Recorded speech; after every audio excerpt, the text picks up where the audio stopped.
Avis vascular centre మన దేశంలోనే the best varicose vein hospital. Sir ఈ పాట అంటే ఈరోజు సక్సెస్ఫుల్గా అంటే చాలా పెద్ద విజయం సాధించింది. ఈరోజు ప్రశంసలు, కానీ దీని వెనక కసరత్తు చాలా ఉండుంటుంది డెఫినెట్గా. ఖచ్చితంగానండి. నేను చెప్పాను కదా, ఎక్కడ మాస్ అప్పీల్ తగ్గకూడదు పాటకి. అలా అని చెప్పి ఏదో కిర్రెక్కించేలాగా పాట జస్ట్ అలా ఏదో సరదాగా 4 స్టెప్పులు వేయడానికి 4 పదాలు వేసేస్తే సరిపోద్ది కదా, 4 క్యాచీ పదాలు. అలా ఉండకూడదు. కానీ అలాంటి పాటలకి ఎలాంటి రిసీవింగ్ వస్తుందో అంత క్యాచీగా ఉండేలాగా ఫిలాసఫీ ఉండాలి. అది మామూలు పరిభాషలో చెప్పాలి. ఇన్ని ఛాలెంజ్ల మధ్య ఒక 2 నెలలు కసరత్తు చేసి, నేను బుచ్చిబాబు గారు అలా కార్లు వేసుకుంటా ఎంత దూరం తిరిగామో మాకే తెలీదు. ఏ కాఫీ షాప్లో ఆగామో, ఎన్ని కాఫీ షాప్లో ఆగామో మాకే తెలీదు. ఎన్ని చోట్ల లంచ్లు డిన్నర్లు చేసామో తెలీదు. షూటింగ్ లొకేషన్స్లో, క్యారోవాన్స్లో ఒక్కొక్క లైను ఒక్కొక్క చోట అల్లా వేసుకుంటా ఆఖరికి సాధించాను. అంటే 2 నెలల ప్రయాణం సార్ ఈ పాట? ఈ పాట 2 నెలలు పట్టింది. ఏంటి సార్ ఎన్ని బండిల్స్ అయిపోయినాయి పేపర్స్? అది కాగితాల లెక్క పెద్ద ఏం కాదండి. అంటే ఒక పదం పడ్డానికే అసలు చాలా సమయం పట్టచ్చు. మహా అయితే ఒక 10 కాగితాలు అయ్యి ఉంటాయి 10 వర్షన్లకి. కానీ ఎలాంటిది పడాలి అన్న ఆలోచన రావడానికే సమయం పడుతూ ఉండేది. ఆయన కూడా చాలా, అప్పుడు ఇంకా షూటింగ్ స్టార్ట్ అవ్వలేదు, చాలా ఆలోచిస్తూ ఉండేవారు ఇలాంటివి కావాలని. ఇప్పుడు మీరు 25 ఏళ్లకే పాతబడిపోకరు అన్న లైన్ ఆయన చెప్పిందే. ఓకే. కానీ ఆ స్థానంలో కాదు, పాట మొదట్లో పెట్టమనేవారు. నేను ఆ ట్యూన్కి కొంచెం కృతజ్ఞంగా ఉంటుంది అక్కడ పెడితే, దీనికి మంచి ప్లేస్ చూస్తాను అని చెప్పి అంతకుముందు రాస్తున్న 2 లైన్లు తీసేసి, ఈ 25 ఏళ్లకే పాతబడిపోకరా అన్న దానికి సపోర్ట్గా, హే పాతేసుకోకోయలా నువ్వు నిన్నే నీ లోపల, హే 25 ఏళ్లకే నువ్వు పాతబడిపోకురా అని రాశాను. ఇచ్చిన ఆలోచన గొప్పది, కానీ అది ఎక్కడ పెడితే కరెక్ట్గా ఉంటుంది అనేది మన విజ్ఞతతో ఆలోచించాలి. అలాగే నీ అయ్య వడ్డీ నీ బిడ్డ కడితే నువ్వేం పొడిచావని అన్న లైన్ నేను మామూలుగా బాగుంటుందని రాశాను. ఒక ఫిలాసఫీలో ఇదొకటి మంచిది కదా, నువ్వు నీ బ్యారియర్స్ నువ్వు బ్రేక్ చేయకపోతే ఎలా అని చెప్పడానికి. మీ తాతగారు, అదే మీ నాన్నగారు ఏదో పరిస్థితి బాగోకో ఏదో ఉపద్రవం వల్ల ఒక అప్పు చేయాల్సి వచ్చింది. అది ఆయన తీర్చలేనప్పుడు, మా నాన్న చేసిన అప్పు కదా నేనెందుకు తీర్చాలని చెప్పి జస్ట్ వడ్డీ కట్టుకుంటూ వెళ్ళిపోతే, ఆ వడ్డీని నీ కొడుకు క్యారీ ఫార్వర్డ్ చేసుకుంటుంటే ఆ అప్పు ఆ వడ్డీ దగ్గరే మీ జీవితం ఆగిపోద్ది. ఎక్కడో ఒక గొప్ప స్టెప్ తీసుకుని నువ్వు ఒక మార్పు తీసుకురావాలి. అది నీ తరం అవ్వాలి, నీ కొడుకు తరం కోసం ఎందుకు ఎక్స్పెక్ట్ చేస్తావు? అది యూనిట్లో అభిప్రాయాలు తీసుకున్నప్పుడు అందరికీ అది వద్దన్నారు చాలామంది. కానీ బుచ్చిబాబు గారు పట్టుపట్టి ఇలాంటి ఫిలాసఫీ ఉంటేనే, ఇంత కటువుగా చెప్తేనే అర్థం అవుద్ది అని చెప్పి ఆయన పట్టుపట్టి పెట్టించారు అన్నమాట. అలా రకరకాల డిస్కషన్స్ జరుగుతూ ఉంటాయి కదా. చాలా వర్షన్స్ రాశారు సార్ ఈ పాట? వర్షన్స్ ఎక్కువ కాదు, ఒక్కొక్క వర్షన్కి టైం ఎక్కువ తీసుకుంది. ఓకే. ఏంటి సార్ ఫస్ట్ అసలు ఈ పాట సిచ్యువేషన్ చెప్పగానే, అంటే ఇది ఈ టైంలో వస్తుంది ఈ పాట అన్న సిచ్యువేషన్ చెప్పగానే మీకు ఛాలెంజింగ్గా అనిపించిందా సార్ ఈ పాట రాయటం? ఛాలెంజింగ్గా కనిపించలే. లడ్డు కావాలా నాయన అన్నట్టు ఎన్నాళ్ళకి దొరికింది రా బాబు, సూపర్ సిచ్యువేషన్. ఇంకా అసలు దూకి మీరు ఎన్ని వర్షన్లు కావాలంటే అన్ని వర్షన్లు అడగండి, రాసి ఇచ్చేస్తానని చెప్పి అలా రాసింది. ఓకే. ఏంటి సార్ అంటే ఫస్ట్ రెహమాన్ గారు ట్యూన్ ఇవ్వగానే ఎన్ని రోజులు పట్టింది సార్? అంటే 2 months పట్టిందా మీరు లిరిక్స్ రైట్ ఇవ్వడానికి? ముందు ట్యూన్ అర్థం చేసుకోవడానికి నాకు 5 రోజులు పట్టిందండి. ఎందుకంటే ఇదివరకు వచ్చిన ట్యూన్లో ఏ ట్యూన్తోనూ పోల్చే ట్యూన్ కాదు కాబట్టి అర్థం అవడానికి టైం పడుతుంది. ఆ లెంత్లు, కటింగ్లు అవన్నీ సాధారణమైన పాట ఉన్నట్టు ఉండవు అన్నమాట. వాటిని అన్నిటినీ బేరీజ్ వేసుకుని అసలు ట్యూన్ అర్థం చేసుకుని, ఏ లైన్లో ఎన్ని పదాలు పడతాయి, ఏ పదంలో ఎన్ని అక్షరాలు పడతాయని ముందు ఒక గ్రాఫ్ తీసుకుని, ఆ లెక్కకి సరిపోయేలా మనం చెప్పే ఫిలాసఫీలో ఏ పదాలు కూర్చాలని. ఇందాక చెప్పాను కదా, 25 ఏళ్లకే పాతబడిపోకన్న ఆలోచన గొప్పదే, కానీ అది ఆ ముందొచ్చే లైన్స్లో ఫిట్ అవ్వట్లేదు. ఎక్కడ ఫిట్ అవుతుందో చూసుకుని అలా చేసుకుంటే ఆ ట్యూన్ని పూర్తిగా అధ్యయనం చేసి, సీన్ అధ్యయనం చేసి, డైరెక్టర్కి చెప్తున్నది నాకు తట్టినవి అన్నీ క్రోడీకరించుకుని రాయడానికి కొంచెం సమయం పట్టింది.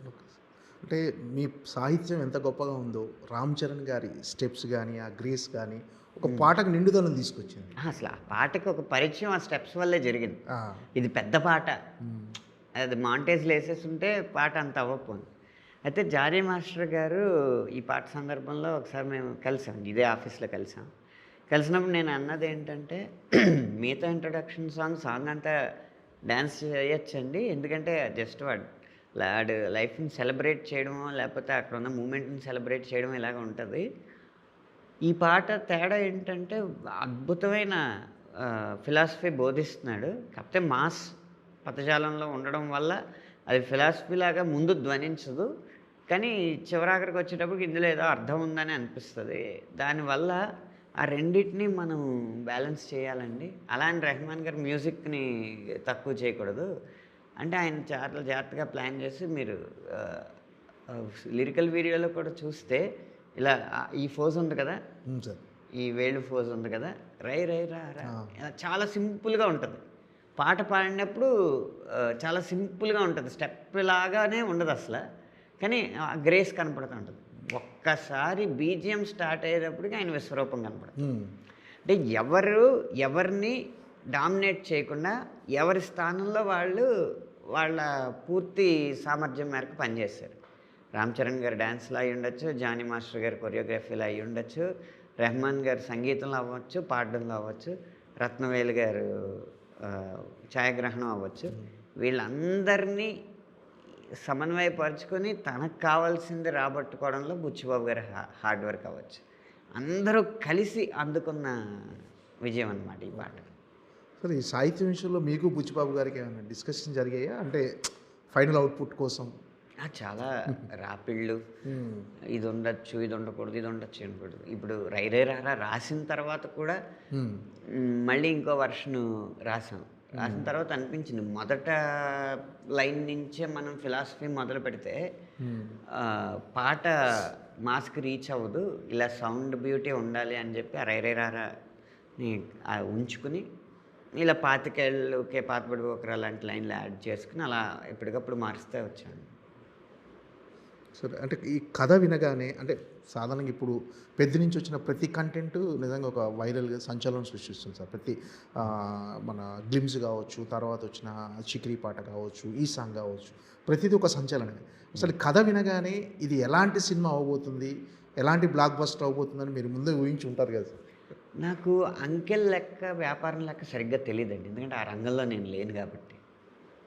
స్థాయి వరకు చూస్తే 10 సినిమాలు, 10 సంవత్సరానికి ఒక 10 హిట్ సినిమాలు వస్తాయి, 10 సంవత్సరాలకు ఒక గొప్ప సినిమా వస్తుంది. ఆ లక్ష్యం ఈ కథకం. 10 సంవత్సరాలకు ఒకసారి వచ్చే సినిమా పెద్ద లాంటిది. అంకెలు అంటారా అవి నాకు తెలియదు, ఎన్ని వందల కోట్లు, ఎన్ని వేల కోట్లు వసూళ్ళు అయితే ఎంత గొప్ప సినిమా అన్నది నాకు తెలియదు కాబట్టి నేను చెప్పకూడదు. ఏంటి సార్, అంటే ఈ పాట అసలు ఎక్కడ పుట్టింది సార్? అంటే మీరు ఇక్కడే ఆ పాట రాసేటప్పుడు ఇక్కడే ఉన్నారా, ఇక్కడ విదేశాలకు వెళ్ళారా? అసలు ఈ పాట మొత్తం పాట అయితే ఒక్కో లైన్ ఒక్కో చోట పుట్టిందండి.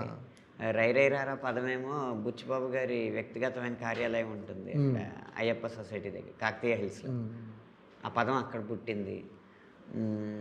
ఆటను కోకోయ్ అది ఆ లైన్ అయితే ఒక కాఫీ షాప్లో పుట్టింది. అంటే పెద్ద కథ మొత్తం నేను ఒక పదంలో ఎందుకు ఒక వాక్యంలో ఎందుకు చెప్పకూడదు అని ఆలోచిస్తే అసలు ఇంతకుముందు ఎలా రాస్తుంటారు అని మిగతా పాటల గురించి ఆలోచిస్తున్నప్పుడు ఒక్కళ్ళో పాట గుర్తొచ్చింది. ఆటనే మాటకర్థం నిన్ను నువ్వే గెలుచు యుద్ధం. అందులో కబడ్డీ ప్లేయరు వాడే గెలిచే యుద్ధంలో గనక గెలవగలిగితే ఈ కబడ్డీ నీకు పెద్ద విషయం కాదు అన్నది ఉంది. ఇక్కడ పూర్తిగా సినిమా అంతానే ఆట గురించి ఉంది. అంటే ఏంటి, వాడి ఆట అంటే వాడి లైఫ్, అదే చెప్తే బాగుంటుందని చెప్పి ఆటనుకోయ్ ఆటంటే బతుకోయ్ నీ ఆట బతకాలి రోయ్, మాటనుకోయ్ గెలుపంటే వెలుగోయ్ గెలుపై నువ్వెలగాలి రోయ్ అన్న లైన్స్ రాశాను. అదొక కాఫీ షాప్లో వచ్చింది. అది ఒక్కొక్క లైన్ ఒక్కొక్క చోట పుట్టిందండి.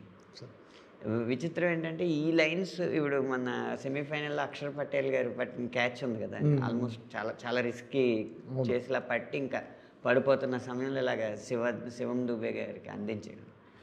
ఆ క్లిప్ వేస్తే ఈ పాట వేస్తున్నారు అనమాట. అంటే ఆటని లైఫ్ లాగా భావించేవాళ్ళు ఇలా ఆడతారని చెప్పడానికి. And for more videos, Please subscribe to iDream. Please subscribe to iDream. Please subscribe iDream. And please subscribe to iDream. For more videos, subscribe to iDream. please like, share, and subscribe to the channel. Congratulations, iDream. Subscribe to iDream.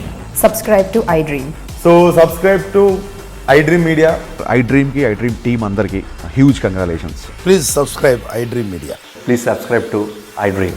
Subscribe iDream. Please subscribe to iDream. iDream అంటే నా కళల ఛానల్ను subscribe చేసుకున్న నోరు తిరుగుతలేదు, మీరైతే గంట గుర్తు కొట్టండి. For more such videos, please subscribe to iDream. Subscribe to iDream. Please subscribe to iDream. Please subscribe iDream Media. Please do subscribe to iDream. Please subscribe to iDream Media. For best entertainment and information, please subscribe iDream. And don't forget to subscribe to iDream.